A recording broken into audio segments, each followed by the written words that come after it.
समझ नहीं आ रहा अपने सैलरी इंक्रीमेंट का क्या करूं। बेटा इतना क्या सोच रहा है? अपने म्यूचुअल फंड्स के एसआईपी का टॉप अप करा ले। This is the right time. क्या समझ में नहीं आया? बेटा इतना क्या सोच रहा है?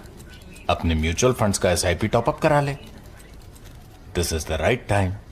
आप समझा?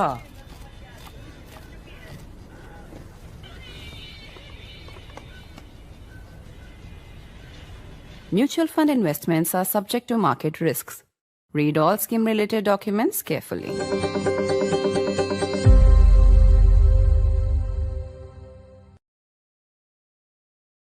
As the new year starts, is the horror of the Air India 171 crash being forgotten?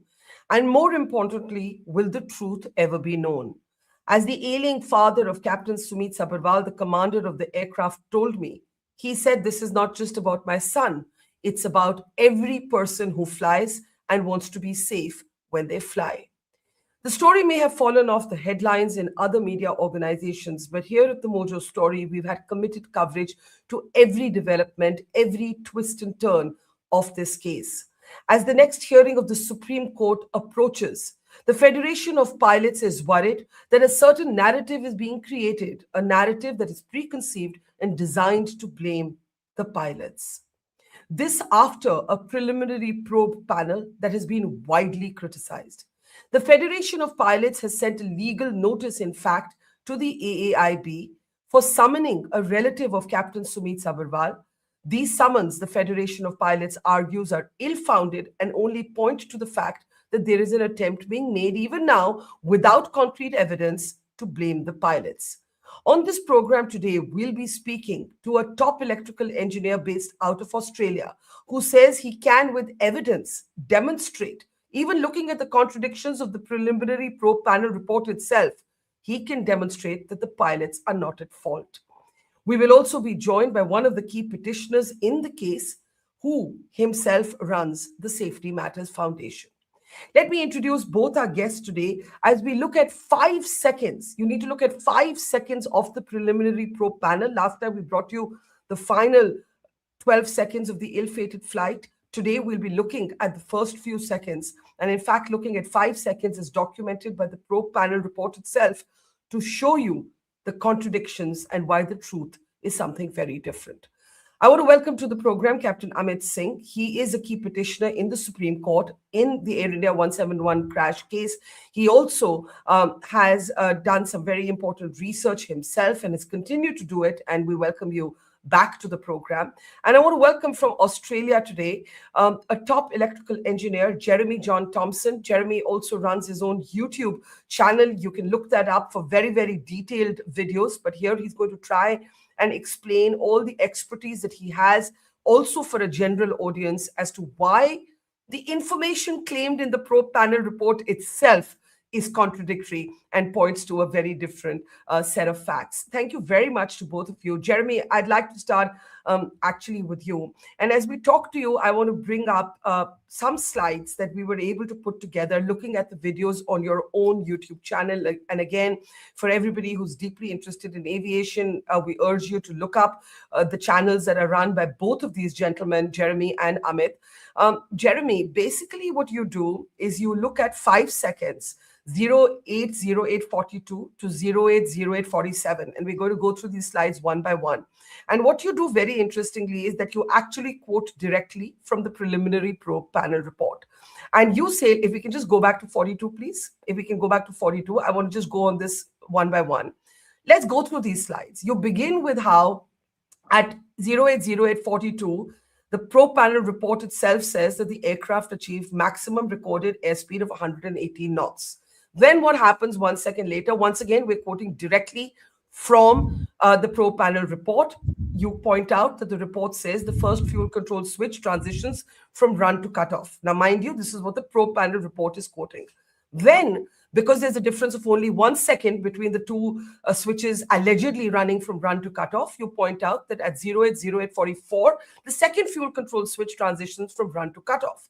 And then you quote the probe panel to say, it uses approximate language. It says, the rat begins supplying hydraulic power at about, that's what the pro panel says, at 08:08:47. And here's the clincher, and that takes us to the last slide. You point out that technically it is not possible for the rat to supply hydraulic power within 3 to 4 seconds. At minimum, the rat needs at least 6.5 to 7 seconds to supply hydraulic power. This can mean only one of two things. Either that the report got the first timestamp wrong about when the rat is deploying or supplying hydraulic power, or whatever happened 7 seconds before 08:08:47. Now I'm going to let you explain your findings, the contradictions in the report itself. Jeremy, it's over to you. Okay, thanks, Barkha. Yes, look, it's 6.35 seconds is quoted in all documentation as the time it takes to achieve the maximum pressure for hydraulics to function. Okay, this timestamp on the preliminary report says that at this timestamp 8:08:47, the rat starts supplying hydraulics. Okay, now it doesn't go clear into whether or not that is beginning some hydraulics or whether it is full hydraulics. But what it talks about is that something sensed hydraulics. That means hydraulic pressure required for the aircraft exists. Now, if it takes, let's say, roughly 6 seconds, okay, that puts that event that the rat put down, that puts it just before, in fact, quite a bit before the fuel cutoff switches were apparently touched. Okay, so if we then say, well, how many seconds really was it at 08:47? So we'll go back to 46, 1, 2, 3, 4 seconds.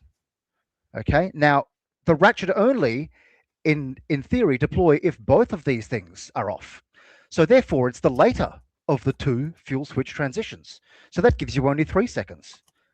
This is impossible, but this is not the only piece of evidence that you have to suggest that this was not why the rat deployed. There are others. Yeah. Let's try and simplify this further for people who are not as accomplished as yourself and Amit, who want to know the truth of the crash, and we want to explain this to them simply. And I would count myself in as one of those. I've reported this story closely, but I am not a technical person. Here is my understanding of what you're saying. You are saying that the report itself claims that at about 08:08:47, the rat starts providing hydraulic power to the engines that have clearly failed, which is why the rat is deployed. However, you argue that if this happened, if 08:08:42 is when the aircraft is recording maximum speed, that's only 5 seconds from that point to when the report is claiming that the rat is providing hydraulic power. And it is not possible for the rat to do this within 3 seconds or 4 seconds of the time the first fuel switch allegedly transitions from run to cutoff. Basically, you're saying this is not scientifically possible. So either the report has got something very wrong in the timestamp is given for when the rat provides hydraulic power, or something has happened well before that the report isn't looking Correct. Correct. 3 seconds we've got between 44 and 47 seconds. Only 3 seconds. Okay, it would need both. There is further problem with this hypothesis or this suggestion in the preliminary report. The engines do not trigger rat deployment simply when turned off. They do not. There is nothing in the documentation that says that. In fact, the documentation lists very clearly, all documentation lists very clearly how the automatic rat deployment functions. And if we would like to share screen, I will share screen now, if I may. And I will go straight to, just bear with me, I will go straight to the ram air turbine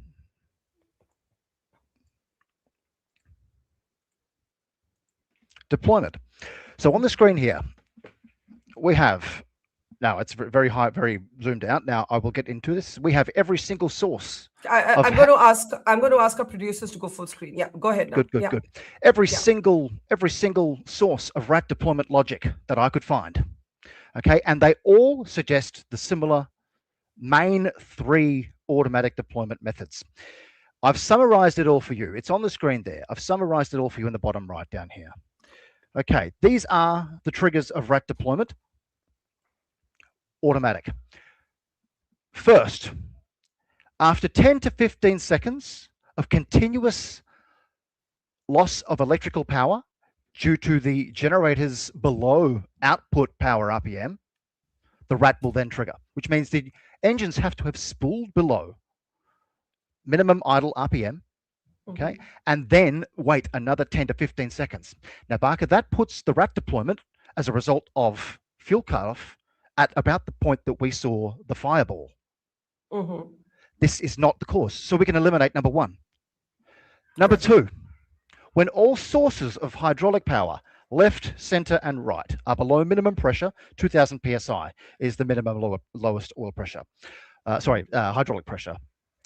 The left and right hydraulic systems are both engine driven, okay, and the center is only electrical, okay. The outers are electric and engine driven. There are far too many systems here. They could not have possibly gone below that pressure immediately. It's impossible. Thirdly, the third point, immediately upon loss of both instrument buses. Now, the only way that both instrument buses could be down is if their 28-volt supplies and the backup battery don't work. Keynote and the backup battery. This is the only one that can possibly trigger automatic RAT deployment out of all of the RAT deployment logic, all of the automatic RAT deployment logic. There is, of course, the possibility out there that someone manually deployed the RAT as a form of this will trick the investigators. However, if that was what had happened, they would have happily said that in the preliminary report. There would be no reason for them to hide that if that's what he did. They would use that. There is no mention of it. They talked about automatic RAT deployment. The other thing would be some other unknown, undocumented hardware fault. Out of everything that we see on this screen, number 3 screams at me and lines up with all of the timeline reported events in the preliminary report, down to the second. Okay, this is truly fascinating, and basically what you are suggesting, and we will come to that later in our conversation, is that something did go wrong with the batteries, and that is the only sort of scenario that explains what we're looking at. But before that, if we can just go back to the distillation of your arguments and to our main slides, I want to bring in Amit, Captain Amit Singh, to add to this. Amit, you're a petitioner in the case, and this is really critical. The fact is that what Jeremy has done is that he has picked up details of the AAIB report itself to point out that this timeline, if we all accept that it takes a minimum of 6.5 seconds for the RAT to do what the report says it did at 080847, then either the 080847 is wrong and the report has got that wrong, or something has happened to this plane at least 6.5 seconds prior and not at 080842 as is claimed in the report. So I want you to add to this, Captain Amit Singh. So if we go back to the timeline again, the aircraft lifts off at 080839. That is recorded in the black box, the EAFR. Yeah. And 180 knots is the maximum speed recorded. So now the source has not been given. It is just a maximum recorded speed. So if you logically see, if I cut off the engines at 080842 and max speed is 180, with the momentum, the aircraft will go beyond 180. So that is why they've written the recorded speed. It is not what the actual speed the aircraft attained. It is what has been recorded in the black box. And again, we'll come to that. Why is it recorded and not as per EFR? And then the EFR comes back after 10 seconds. So if we look at the simple analogy, if you're driving a car and you switch off the engine at 4.2, the engine stalls. It shuts down, which means the ignition which was happening, the flame which was burning stops. So the fuel control switches control that flame. They do not control the electrics or the RAT. Right? So the RAT will deploy based on the conditions that Jeremy just put forth. So it is not the fuel control switches which drives the RAT. They only control the fuel and the flame. And like a car will continue to roll. So engine stalls, the car will continue to roll. If the a generator is connected, like in the cycles before, the dynamo was connected to the tire. So until the tire or the wheels spin down to a level beyond which the electricity cannot be sustained, the rat will not Yeah. deploy. So that will take about 10 to 15 seconds. So after 4-2, it will take about 5-2, 5-4, after which rat will deploy. But here the So rat can- deployed soon after takeoff. So actually, we should be accurate. The report doesn't give us a timestamp for when the rat deploys. We don't actually have that timestamp. But if I can just go 2 slides ahead, what we do have is an approximate timestamp. And I want to be careful in my words, Amit, because I need to go to the last slide, please, to 47. What we do have is an approximate timestamp because the report uses the language, and Jeremy also is annoyed that it uses that language, that at about 080847, the rat begins supplying hydraulic power. So one, to be clear, we don't have a timestamp for when the rat is deployed. We have an approximate timestamp for when the rat begins to supply hydraulic power. Now, when you look at this and you work backwards, which is what Jeremy has done, let's go, minimum we have to go 6.5 seconds backwards. Where does that take us to? So that leads us to somewhere near the airborne time. Exactly. It's around 39. So what we have seen is that 180 knots is a recorded speed, which is not coming from the black box. It is coming from some other source. Maybe black box, but there was an electrical disturbance, and that is the last recorded good speed. So after that, there is a disturbance, and the black box stopped recording the speed. That is why they said recorded speed.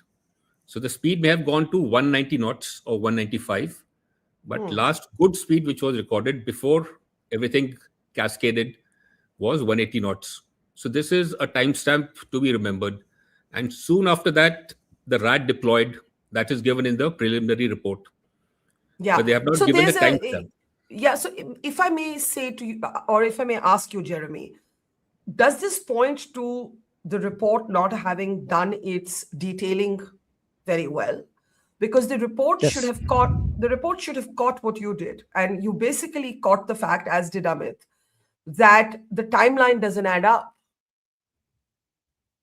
Correct. It reveals that they didn't want to talk about when the rat deployed. And the photograph of the ram air turbine was purposely taken at the end of the runway, well after the rat had deployed. Okay, if I can, yeah, there you go. That's been triangulated, and at that point in time, the aircraft is still transmitting 115 volt powered transponder signals to the ADS-B, okay, which proves that the engines are still generating alternating current at this, even after this picture, which means the engines are still rotating, and the variable frequency starter generators are still generating alternating current. Okay, so the 15-second countdown for engine failure would not have even started at this photo, yet the ram air turbine is out. And that's because it deployed because of the DC side, as I showed before, number 3 in the green. It deployed because of the DC side, not because of the alternating current side. Okay, we haven't spoken about that, so let's get to the next set of slides. Your argument, and I want to understand that this part of the argument made by Jeremy and Amit is very clear. Basically, any technical person will tell you that the rat needs 6.5 to 7 seconds to supply hydraulic power. From the time of the engine shutting down, the report has either miscalculated or mistold. And Jeremy believes that the report has not wanted to give us the precise time at which the rat has deployed. Now, Jeremy, you have a working hypothesis that I want to understand.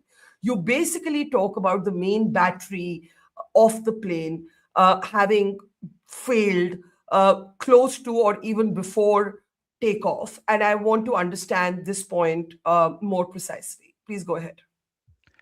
Okay, so in order for all of the timeline of events to line up, including rat deployment when it did, okay, we need to work out how the aircraft managed to get electricity back to restore the apparent fuel switch position. Okay, and that is, as we know from the ram air turbine data, 10 seconds. So hydraulics is 6 seconds, electricity is 10 seconds. okay, up to thereabouts. If we go back 10 seconds from roughly when the first switch came back, okay, you will come back to the same timestamp as when I said that the rat would deploy before. Okay, so we have two things indicating when the rat should have deployed. We have the return of electricity and the recorded hydraulics. From that same thing, if we work back, there is a logic in the bus power control units of this aircraft, which says if there's a problem with the battery, monitor for 15 seconds, and I can show you this raw data, monitor this for 15 seconds, and if it continues to be a battery fault, open up the main battery relay to isolate the battery. But it will wait 15 seconds. And that 15 seconds puts us to exactly when, or just a half of a second, okay, well, to the exact second, within the return of electricity for fuel switches to turn back on, the first one. And So, then we sorry. Can I interject here just Yes. to understand this better? If I understand you correctly, you are working backwards from the time that the fuel control switch comes back on or power of some kind is restored back to the engines. And working backwards from there, you believe that something happened right before takeoff or at the point of takeoff. Am I correct? right after, Right at after. rotation, which is when the pilots pull back, right after rotation. So Right. that is when the gear, when they call out rotate, they rotate, positive rate, gear up. The second that they instructed gear up, the gear did attempt to go up, as we've seen in the video of the truck tilt pointed down. Okay, Yes. they're in air mode. So the captain did, or the first officer did, select gear up. And that was the event which led to the end, sealing the fate of this battery short circuit. It went from being a soft short, which had already triggered the 15-second countdown, to becoming a hard short, right behind that hut. Right behind Right. that hut. And taking that to its logical conclusion, what you actually argue, and this is the operative bit, and then Amit, I'll bring you in. You say that if you work on this idea that the battery shorted, I'm saying this simply, so if I use technically incorrect language, please correct me. Then actually the fuel control switches never physically transitioned from run to cut off. They basically lost power because of the shorting. Yes. Everything on the captain and first officer's instrument bus died due to a systems oversight error, which allows the bus tie contactors to connect the left and the right buses together, the captains and the first officers. That is documented as a fact in both Boeing's manuals and in the electrical system designer of the aircraft. And that takes exactly 1 second. Now, what have we seen had a timeline of 1 second between it? Engine 1 off and engine 2 off. That was the time it took to send the short circuit from the captain's bus across to the first officer's bus. Okay, I'm going to ask Amit to join this conversation on this. I'm not sure that I've fully understood it. I'm trying here. But one thing that is very important in this is we've all agreed, because of how Jeremy and you have explained it, that if the RAT did in fact supply hydraulic power at 080847, then something happened at least a minimum of 6.5 seconds before it, which takes us to right after takeoff or right on rotation. Now, Jeremy believes that there's been a shorting of the main battery, and that has led to, he's not used this phrase, I'm using it, a kind of cascading effect. This is something that you've also been looking at. And basically in this cascading effect, it's not that anyone has turned off the fuel control switches physically. In fact, he argues the fuel control switches never physically move. They simply lose power and then the power comes back. But by the time the power comes back, it's too late. Please correct me at any point, both of you, if I'm saying this wrong. Amit, it's over to you. Exactly. Your understanding is correct. I just want to bring about a point about the systems remaining and which systems were lost. So the rear black box was found in a state in which the data could not be recovered. It may have been recovered by now, but at the preliminary stage, they could not get data from the rear black box. Why is it important to get data from the rear black box is because it is directly connected with the electrical circuit, whereas the front one has its own battery that will continue to run despite a total electrical failure. So the moment the rear one stops recording is the point at which there was a total electrical collapse or the supply to the black box stopped. So that is important. That is an indication. If we get the data, that is a clear indication when it happened. Now we don't have the data. So secondly, we look at this 180 knots recorded speed. So recorded speed is basically the front black box is still recording because it has a battery. And now there's a DC problem or a disturbance in the whole system. So that is why it has stopped recording thereafter, because it records only the last good information, which was 180 knots. Next is, like Jeremy said, the ADSB, the flight data, the flight radar 24, which gave out snapshots of the speed and the altitude. It stopped giving data after 080850. Now, Jeremy would support me. That ADSB is powered by AC. And AC is being given by the generators so long the engines are turning. So after 50, ADSB dropped, which means the engines had come wound down to a low rotation speed that it could not generate AC power. So that is an indication that till 50 or 51, the engines were still running, not running, the turning. And nowhere in the report have they said that the engines shut down. The shutdown word is not mentioned. It just says at 47, the N2 dropped below subidle. Even though the N2 drops below subidle, but they have a gear system and the generators continue to supply power. So at 50, the flight radar 24 is an indication that AC was still being supplied, which means the RAT could not have deployed. The RAT would be deployed after this stage. Had So do you electricity agree? had the Do you agree with the approximate time given for the hydraulic supply, which is 080847? Because it's again approximate. It says about. Yeah, so that is it started supplying. So not Right. the Fully rated- supplying, not fully being able to revive the sort of power. So basically what we're really talking about in layperson's term, Amit and Jeremy, let me come to you, is a shorting of an electrical system. Am I saying it correctly, Yes. Jeremy? You're effectively clamping the voltage potential such that it will not allow current to flow from the DC rectifier system, which is powered by the generators. It won't let current flow because it shorted and did such a high flow of current through the short circuit that the system disables the output of the TRU. It's just too much current.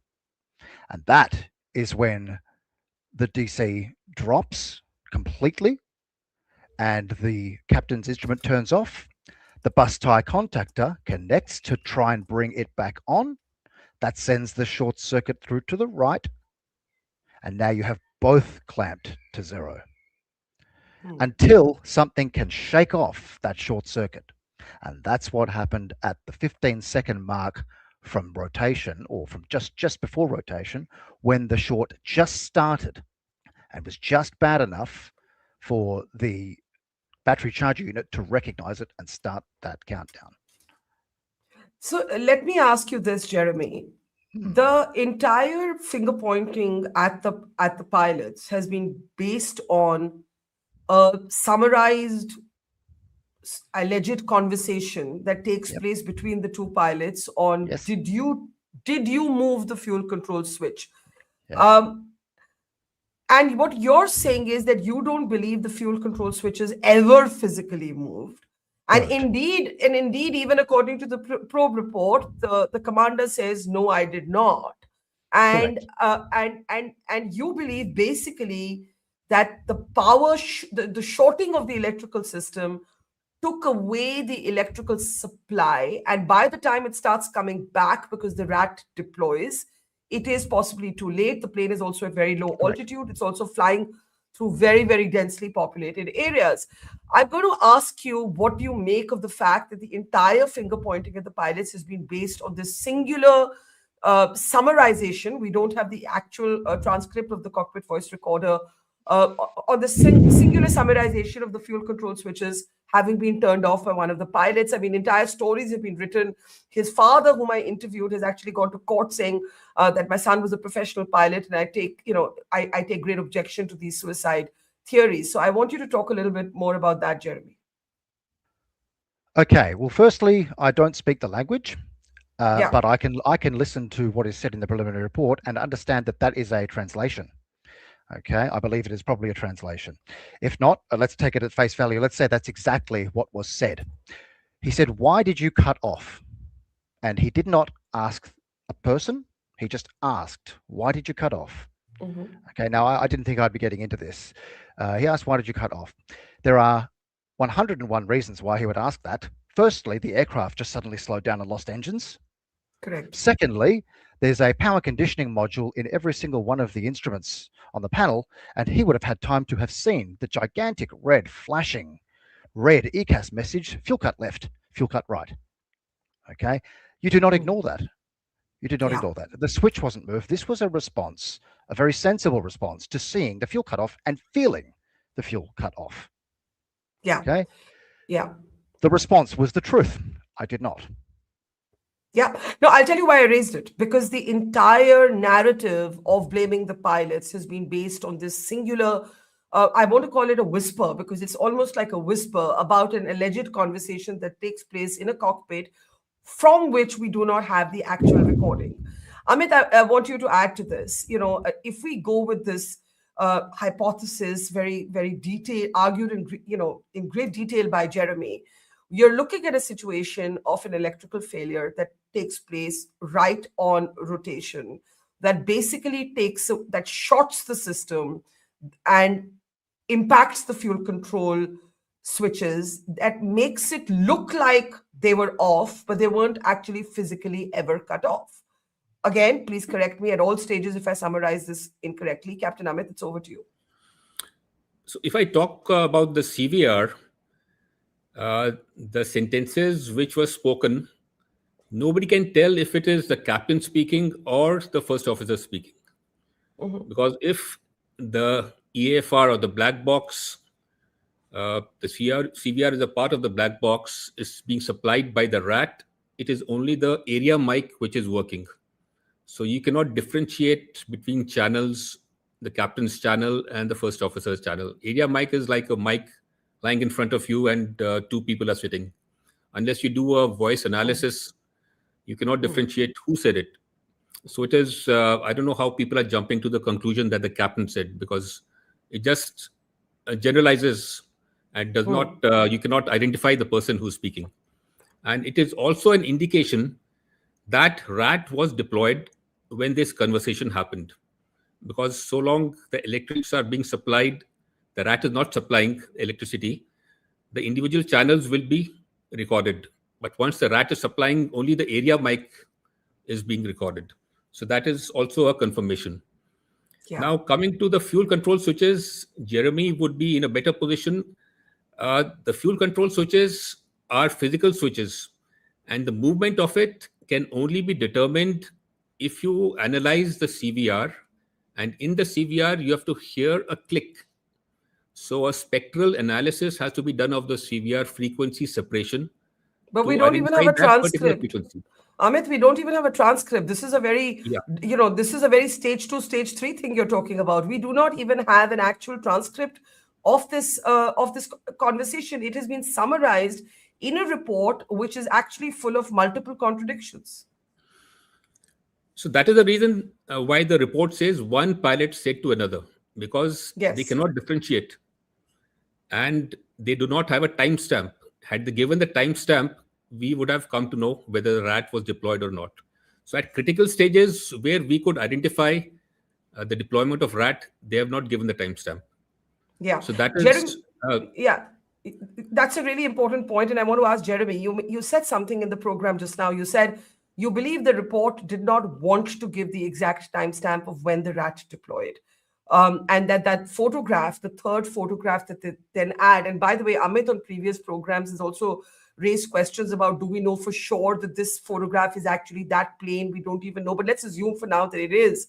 Why do you believe that the report avoids giving the timestamp of when the rat deployed? Because it places blame where we don't want it to be placed. It's much easier to blame and cost effective to blame someone who is no longer with us. Okay, and this is what this has all come down to. This company and its regulator who certified the aircraft stand to lose a lot. And we have to be very careful here. Okay, they stand to lose a lot. And they are in many, many deals with India. Boeing Defense, many, many production deals. Now, who is set to lose here? It's not just the manufacturer, it is the regulator for recertifying this aircraft after being warned that the batteries had problems in 2013. Okay, they recertified it and put their name on it, specifically on the battery system, which already showed its failure. And what did they do? They put it in a stainless box to stop the smoke, and they failed to look into, well, what is the result of this electrical problem? Fast forward 12 years, and we've had the first event, unfortunately. I'm sorry. Yeah. We've had the first event. This is absolutely terrible, unforgivable, and it needs to be kept quiet. And I would hate to say it, but I believe that it is a connection between the two, between the authorities there and the authorities in the United States, to make sure that this is not known, because we are talking about a huge problem for a company who is already suffering immense problems with the other aircraft, the 737 MAX. Okay. So you're saying that this is basically to give Boeing an easy pass? Yes. And the issue also stems down to, which I can't talk too much about, you need to speak to the lawyer, also comes down to how much money is going to have to be handed out to the families. But I tell you now, once we are finished here, those families will see the most of a product failure lawsuit, not murder-suicide. We can fast forward to that day if we would like. I'm telling you now, these families deserve the truth. The captain and first officer deserve the truth. And we've found it. Undeniably, it is impossible for this rat to have deployed as a result of turning off the engines. Absolutely, categorically, 100% impossible. That's very, very strong. And I have to say that one of the skepticisms, Captain Amit, that I felt about the report is that there has to be at least a 50% presumption, or it's either pilot error or it's plane error. And the fact that the report was so quick to give the plane a clean chit is, I think, what first raised everybody's suspicions. And as Captain Sumit, the commander's father, said to me, he said, I felt really terrible for him. I don't know him personally, but he was weeping when I met him. He's a 91-year-old man having to fight in the twilight of his life for his son's reputation. And he kept telling me, it's not about my son. It's about all of you who get onto a plane and fly every day. Do you not want the truth? Do you not want to know whether you're safe or not? Amit, I want to bring you in. The Federation of Pilots has sent a legal notice to the investigators. I don't know if you're aware of this, because they wanted to summon one of the relatives of Captain Sumit Sabharwal. There's a concern in the pilot community that there's a narrative being built, and it's being built to the preconceived notion that Jeremy alludes to, that the report doesn't actually specifically talk about when the rat deployed, because it keeps facts in ambiguity. Most people don't understand. People will move on and the pilots will be blamed, and they're not here to defend themselves.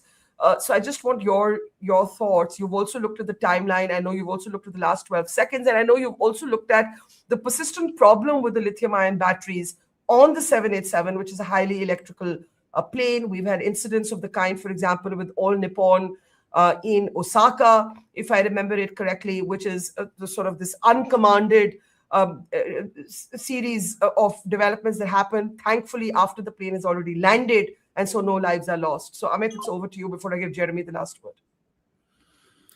So we are looking at a very, rather it's a technical matter requiring specialists, high-level specialists. And I don't think that AIB has people of the stature of Jeremy who can pinpoint the fault. So they would depend on the OEM, the manufacturers, NTSB for more information, because they have done research since 2013 when the 787s were grounded. And they would have a lot more information. I don't know if NTSB or other OEMs have been sharing enough information with the AIB for them to come to a conclusion if they are determined to bring about transparency and fairness in the system. So let's assume that they want to produce an unbiased report, but it depends on NTSB and the OEMs to give them the final report on the equipment and the cause of the failure. So now, if they do not have information, what is the next best option? We have seen in other accidents, next best option is to go for the pilot. And if you find a threadbare, any information of any mental health issue or any medication, so that is where they would put the anchor. And maybe it is, again, between NTSB or some other agency and the AIB, that they're going to share the blame or the equipment and the pilot.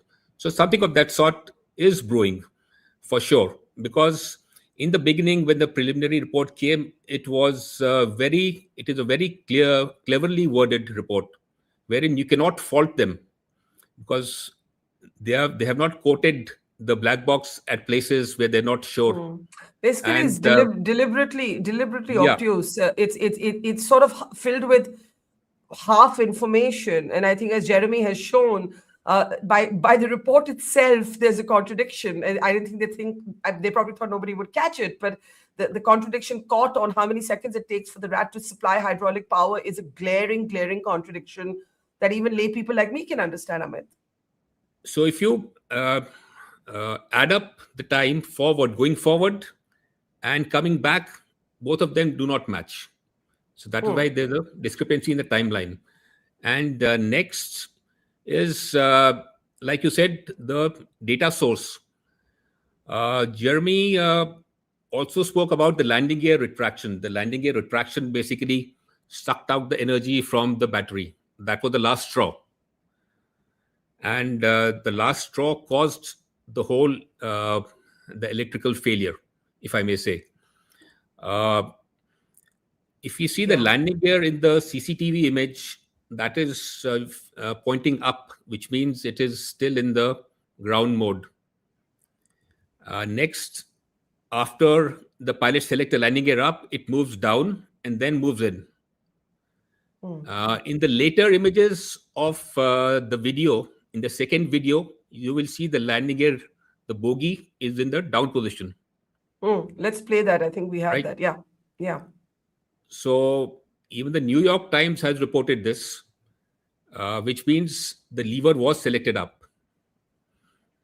And then when you read the report says the flaps, as per the black box EAFR, were in position 5, which is the takeoff position, and the lever was found in position 5.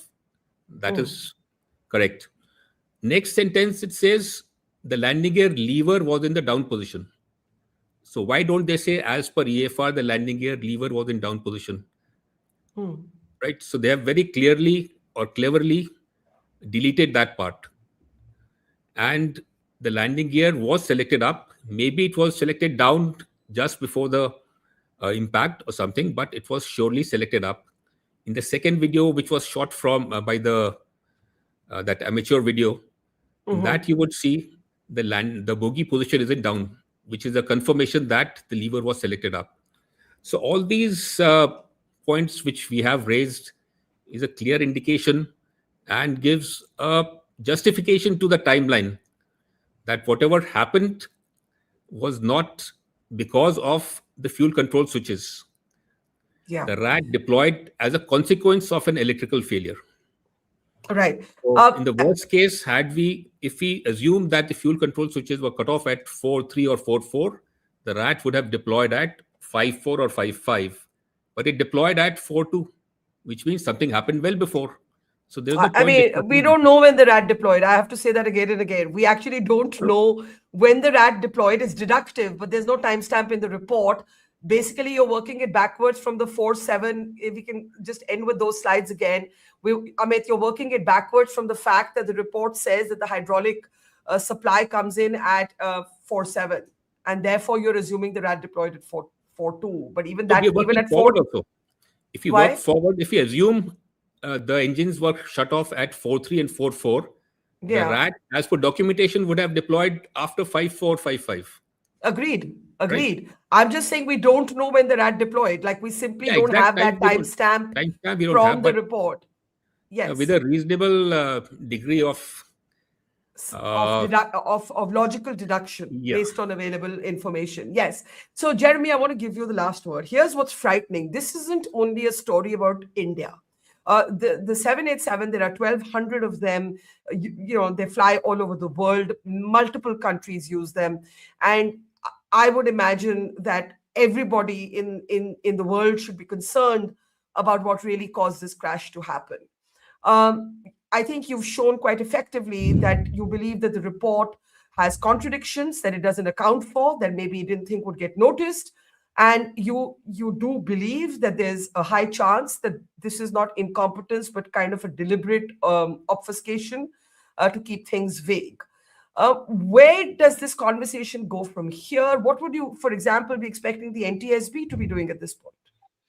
Okay, let me just start by saying that I did not just start making YouTube videos. I went to the appropriate authorities on day one. Okay, and I did get a case number and a respondent from members of the appropriate authorities.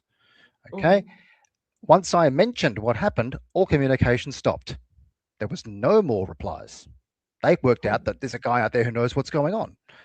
Okay, and this was within approximately 7 days of the accident, Barkha. So who did you write to, if I may ask? Everyone. Including the Indian Investigative Probe Panel?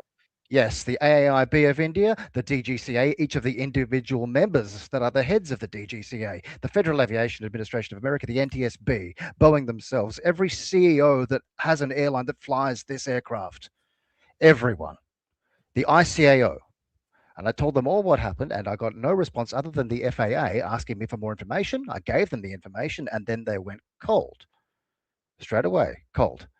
Okay, so everybody knows, every single one of these people out there know who I am and have seen it and probably don't know enough about it because it's being hidden so well.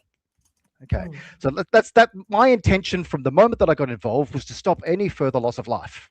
Yeah, that's all, because it's going to happen again. This is a system oversight failure in this aircraft, which they are known, which is not a surprise for this company. Let's admit, it's a system failure, which is, I hate the term, a ticking time bomb, and it's going to happen again if they are not repaired. The repair has been started in 2024 when India's own Cyient DLM was contracted to make a new design and manufacture a new battery diode module. They were aware of the problem and were trying to fix it as quick as possible before it happened, but time caught up, and unfortunately, the passengers on board AR171 had to go along for the ride. I'm sorry, this is unforgivable, and we need the authorities to step in as soon as possible, ground this aircraft, prove that the aircraft is safe. Everybody, every authority needs to get in and prove this aircraft is safe. Ground it now until you prove me wrong. Okay, but it is impossible for this to have been caused by the fuel switches turning off. Absolutely impossible.